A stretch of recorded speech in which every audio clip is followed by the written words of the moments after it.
It's 3 a.m. You're staring at the ceiling. Your phone is face down on the nightstand because you promised yourself you wouldn't check it. Your mind is racing through tomorrow's to-do list, then last week's awkward conversation, then nothing at all, then racing again. You assume this is a modern problem, a side effect of blue light and stress and inboxes. But the real answer is far stranger. Your ancestors lay awake in the dark too, not because of screens, because their brains were doing exactly what yours is doing right now, and for a very good reason. Start with the obvious question. What did people do for thousands of years before electricity, before mattresses, before white noise machines, when they simply could not sleep? The answer isn't sheep counting. It isn't warm milk. It's something closer to a biological alarm system that modern life never switched off. Anthropologist Carol Worthman spent years studying sleep patterns in societies without artificial light, including hunter-gatherer groups in Africa and South America. Her research found something that surprised almost everyone who read it. These groups didn't sleep in one long block through the night. They slept in pieces, a few hours down, a stretch of quiet wakefulness, then more sleep before dawn. This wasn't insomnia.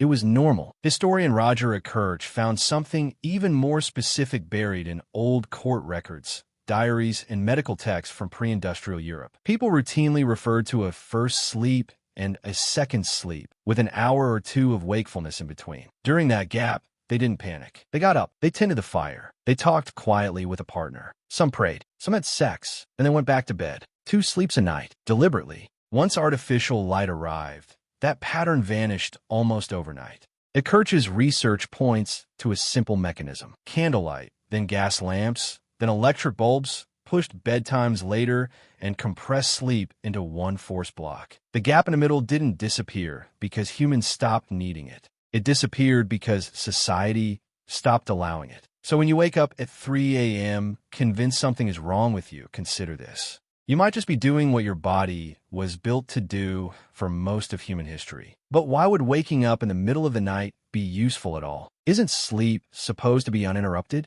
Here's where it gets stranger. For most of human evolution, sleeping through an entire night in one unbroken block was dangerous. A campfire that dies down needs tending. A predator moving nearby needs to be heard. A rival group approaching in darkness needs a lookout. A brain that shuts off completely for 8 straight hours is a brain that misses all of that. Evolutionary biologist Charles Nunn has studied sleep across primates and found a pattern that lines up with this idea. Species that sleep in exposed or risky environments tend to sleep lighter and in shorter bursts. Species that sleep in safer, more enclosed spaces tend to sleep longer and deeper. Humans, for most of their history, slept in relatively exposed conditions. Around fires, in open shelters, near other groups who weren't always friendly. A body that jolts awake at 3 a.m. isn't broken. It's a body running an old subroutine. Check the fire. Check the sounds. Check the group. Then go back to sleep once everything checks out. Now think about what actually happens to you at 3 a.m. today. There's no fire to check. No predator to listen for. No rival tribe in the dark. Instead, your brain, finding nothing external to worry about, turns inward. It starts checking your inbox instead of the campfire. It starts scanning your relationships instead of the tree lean. It manufactures a threat because it was built to find one. And if it can't find one outside, it will build one out of your own thoughts. This is why 3 a.m. worry feels so disproportionate. You're not overreacting to your actual problems. You're running a threat detection system built for lions and rival clans, and pointing it at a slightly awkward email you sent on Tuesday.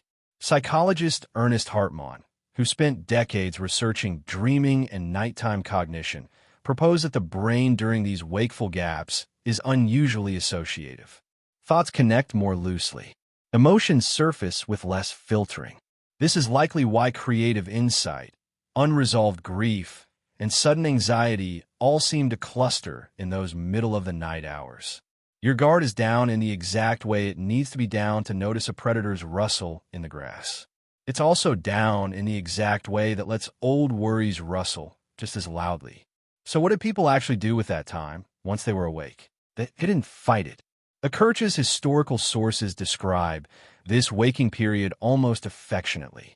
It had a name. It had a purpose. People used it to think, to talk, to connect, to solve problems that felt too big during the busy daylight hours.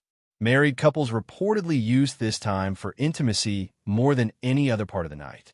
Solitary people used it for reflection, sometimes prayer, sometimes simply lying still and letting the mind wander without judgment.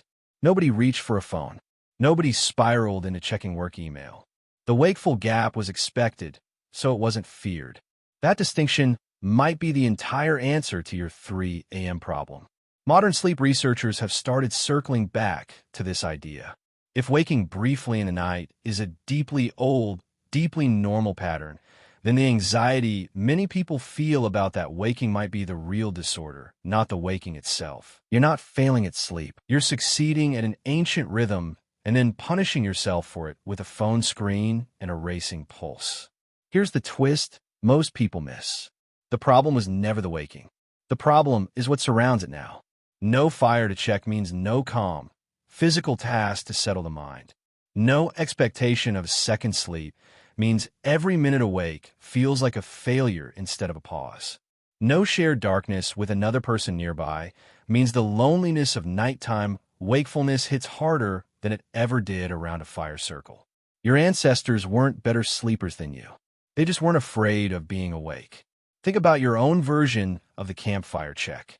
The instinct is still there. It just doesn't have a job anymore. So it invents one. It checks your reputation instead of the perimeter. It checks your relationships instead of the food stores. It checks whether you said the wrong thing 3 years ago instead of whether a branch just snapped in the dark. None of that means you should stay awake and stew. It means the goal was never a perfectly unbroken 8 hours to begin with. That's a relatively recent invention, built more by factory schedules and electric light than by biology. The goal, for most of human history, was calm wakefulness. A body that trusts it's safe enough to lie still, notice the world for a moment, and drift back down without panic. That trust is the thing modern nights are missing, not the sleep itself. So tonight, when you wake up at 3 a.m. and your mind starts scanning for something to worry about, you might recognize what's actually happening. There's no fire outside your window and no predator in the grass. But something ancient in you is still standing watch anyway, out of habit, because for most of human history, that watch kept people alive. Tonight, when the sun goes down and you eventually stir awake in the dark, you won't need to flip a switch or fight your way back to sleep. You'll just be doing what your ancestors did, quietly, in the same darkness for most of human history.